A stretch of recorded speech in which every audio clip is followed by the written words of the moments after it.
शेतकरी मित्रांनो नमस्कार. ग्रीन गोल्ड ॲग्रीमध्ये पुन्हा एकदा सर्वांचं स्वागत.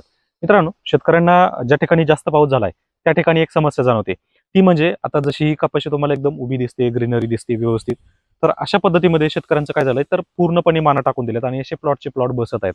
तर नक्की उपाय काय करायचा आणि याच्या मागचं कारण काय आहे हे आपण या व्हिडिओमध्ये समजून घेणार आहोत. मित्रांनो, तुम्ही जर चॅनलवर पहिल्यांदा आला असाल तर चॅनलला सबस्क्राईब करा आणि नोटिफिकेशन बेलला ऑन करा, म्हणजे आलेल्या प्रत्येक व्हिडिओचं नोटिफिकेशन हे तुम्हाला मिळेल.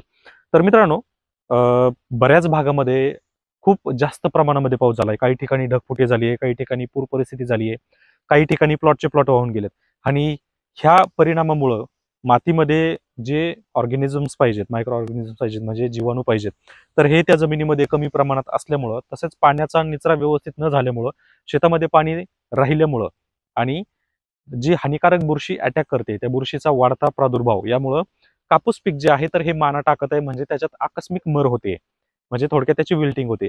तर याच्यासाठी आपल्याला मी 2 पर्याय तुम्हाला याच्यामध्ये सांगणार आहे जे तुम्ही करू शकता. आता याच्यामध्ये काय करायचंय तर प्रति 10 लिटर पंपासाठी आपल्याला 100 ग्रॅम युरिया, लक्षात ठेवा 100 gram urea, 100 gram MOP muriate of potash किंवा SOP सुद्धा तुम्ही त्याच्यामध्ये घेऊ शकता. आणि याच्यासोबत आपल्याला एक कोणतंही बुरशीनाशक तुम्ही घेऊ शकता ज्याच्यामध्ये 22 हे जरी घेतलं तरी चालतं. खूप महागडं पाहिजे असं काही नाही. 22 मध्ये कार्बनडिझम आपल्याला पाहायला मिळतो, जो सफिशियंट आहे त्या मरीला थांबवण्यासाठी. हा एक रासायनिक पर्याय आहे. पण मित्रांनो, मी तुम्हाला 100% हा रिकमेंड करणार नाही, कारण माझ्याकडे याच्याही पेक्षा एकदम जालीम आणि चांगला आणि असरदार उपाय आहे. तुम्ही हा करू शकता, तुम्हाला आवडत असेल नो प्रॉब्लेम, तुम्ही हा पर्याय करू शकता. परंतु दुसरा पर्याय काय आहे तर दुसरा पर्याय तुमच्याकडे जर ताकंडी असेल किंवा नसेलही तरी तुम्हाला हा पर्याय करायचा आहे. तर आता याच्यामध्ये काय करायचं, ताकंडी असेल तर जे औषध मी तुम्हाला सांगतोय हे त्याच्यामध्ये टाकायचे. तर आता तुमच्याकडे जर ताकंडी नसेल तर आपल्याला काय करायचंय, साधारण प्रति एकरसाठी कमीत कमी 200 ग्रॅम ट्रायकोडर्मा, 200 ग्रॅम सुडोमोनास आणि 200 ग्रॅम बॅसिलस हे बॅक्टेरिया आपल्याला मार्केटमधून घ्यायचे. आता जसं पॅकिंग असेल तसं घ्या. ऑनलाईन जर मिळालं तर त्याच्यामध्ये रिकमेंडेशन असतं, म्हणजे एकरी 500 ग्रॅम वापरायचा आहे, एकरी 1 किलो वापरायचा आहे. कारण प्रत्येकाचा जो काउंट आहे या काउंटवर आणि त्याच्या मोल्सवर डिपेंड आहे. म्हणजे जर बॅक्टेरिया काउंट खूप जास्त असेल तर 200 ग्रॅम तुम्ही वापरू शकता. काउंट जर कमी असेल तर तुम्ही 500 ग्रॅम वापरू शकता आणि जर दाणेदारमध्ये असेल तर तुम्ही प्रति एकर 1 किलो एवढं वापरू शकता. आता त्याच्यामध्ये जो सगळ्यात चांगला काउंट आहे तो घ्या आणि याच्यासोबत आपल्याला मायक्रोरायझा वापरायचा आहे किंवा मग पोटॅशियम ह्युमेट 98% हे वापरायचं आहे. ह्या 2 गोष्टी आपल्याला याच्यामध्ये वापरायच्या आहेत, जेणेकरून ट्रायकोडर्मा, सुडोमोनास आणि बॅसिलस हे जी काही हानिकारक बुरशी पाण्यामुळे लागली आहे ती पूर्णपणे नष्ट होणार आहे आणि ती बुरशी पुन्हा सुप्तावस्थेत जाणार आहे, म्हणजे जी आपण वापरतोय ती. त्याच्यासोबत मायक्रोरायझा किंवा पोटॅशियम ह्युमेट हे काय करणार आहे तर जमिनीतलं ह्युमसचं प्रमाण वाढवून पांढऱ्या मुळांची वाढ करणार आहे, ज्यामुळे त्यांची जी काही परिणामकारक क्षमता आहे ती वाढवणार आहे. आता याच्यामध्ये तुम्ही कोणतंही वॉटर सोल्युबल घेऊ शकता, म्हणजे 19-19 जरी घेतलं तरी चालतं.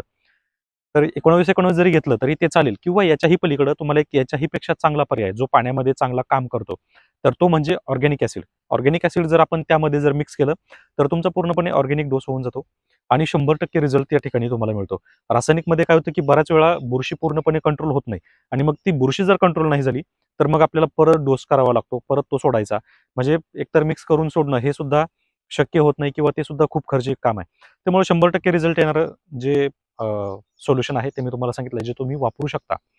आणि दुसरी गोष्ट, ज्यावेळेस पूर्णपणे मी बऱ्याच ठिकाणी पाहिले, म्हणजे बऱ्याच ठिकाणी म्हणजे अगदी मराठवाड्यामध्ये जे काही लागवड पाहिली आतापर्यंत, तर या लागवडीमध्ये ह्या पद्धतीनं बेड करत नाहीत. आता हा जो आमचा बागायती भाग आहे, या बागायती भागामध्ये माती लावली जाते आणि बेड केला जातो. हा का केला जातो तर आमच्याकडच्या जमिनी आहेत या मराठवाड्यापेक्षाही चिवट आहेत, म्हणजे पाणी धरून ठेवणार आहेत. तर हा बेड केल्यामुळे काय होतं तर पाणी पूर्णपणे बाहेर निघायला मदत होते, म्हणजे क्षेत्रामध्ये पाणी राहत नाही. एकतर तुम्ही ही पद्धत वापरायला सुरू करा. दुसरी, आता सध्याच्या कंडिशनमध्ये जे प्लेन प्लॉट आहेत तर त्या प्लेन प्लॉटला काय करायचे तर मुळाजवळ जायचे आणि खत दिल्यानंतर आपल्याला मुळाजवळची माती जी आहे तर ही आपली पायाने अशी पूर्णपणे दाबून घ्यायची, म्हणजे ती कपाशी उभी राहील, ती पडायला नकोय. ती जर पडली तर पुन्हा मुळं डॅमेज होणार आणि पुन्हा फंगसचा अटॅक वाढणार. त्यामुळे मी तुम्हाला जो जैविक डोस सांगितला हा जैविक डोस घ्या, ज्यामुळे तुम्हाला तुमचा प्रॉब्लेमही सॉल्व्ह होईल, कपाशी पण उभी राहील, ती पडणार पण नाही आणि तुमचा म्हणजे परत फवारणी करण्याची वेळ येणार नाही.